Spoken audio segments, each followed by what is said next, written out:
വണ്ടിക്കാട് ജാമിയ നൂരിയയിൽ ഒരു ഉസ്താദ് ഉണ്ടായിരുന്നു, കാളമ്പാടി മുഹമ്മദ് മുസ്ലിയാർ. വലിയ പണ്ഡിതനാണ്, സമസ്തയുടെ പ്രസിഡന്റായിരുന്ന കാളമ്പാടി മുഹമ്മദ് മുസ്ലിയാർ. വണ്ടിക്കാട് ജാമിയ നൂരിയയില് ദർസ് നടത്തിക്കൊണ്ടിരിക്കുമ്പോഴാണ് പിന്നെ രാവിലെ തന്റെ കുടുംബത്തിലൊരു കല്യാണത്തിന് വേണ്ടിയിട്ട് ജീപ്പിൽ തന്റെ മക്കളൊക്കെ കല്യാണത്തിന് പോയപ്പോ ദർസ് നടത്തിക്കൊണ്ടിരിക്കുന്നതിന്റെ ഇടയിൽ റക്കീബ് എന്ന് പറഞ്ഞാൽ വാർഡൻ, അവിടുത്തെ കുട്ടികളും ഇവരൊക്കെ പറയുന്നത് റക്കീബ് എന്നുള്ള പേരാണ് ഉപയോഗിക്കുന്നത്. ഏതാവട്ടെ വാർഡൻ വന്നിട്ട് ഉസ്താദിനോട് പറയാൻ, ഉസ്താദെ രാവിലെ കല്യാണ ചടങ്ങിന് പുറപ്പെട്ട നിങ്ങളുടെ 2-3 മക്കൾ മരണപ്പെട്ടു പോയി, വണ്ടി കൂട്ടിയടിച്ച് ആക്സിഡന്റ് ആയിട്ട് പെട്ടെന്ന് ഉസ്താദ് വീട്ടിലേക്ക് ചെല്ലണം. ആ ശരി, പോയിക്കോളി.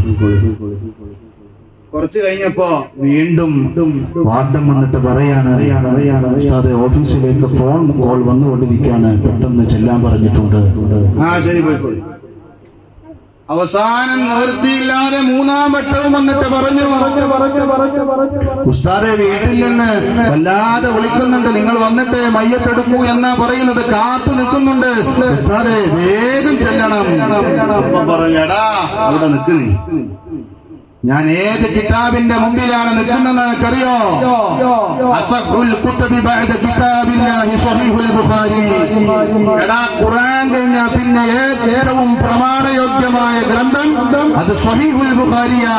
ഈ കിതാബ് തോന്നിയാൽ തുറക്കാനും തോന്നിയാൽ അടക്കാനും പറ്റിയ കിതാബല്ലടോ.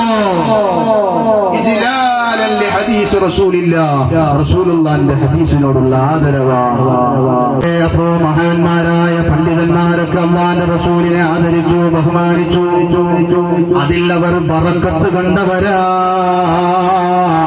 ജീവിതത്തിൽ ഉടനീളം റസൂലിനെ ആദരിച്ചപ്പോഴും ബഹുമാനിച്ചപ്പോഴും റസൂലിന് വേണ്ടി സകലതും സമർപ്പണം നടത്തിയപ്പോഴും അവരവരുടെ ജീവിതത്തിൽ ബറക്കത്ത് കണ്ടവരാ.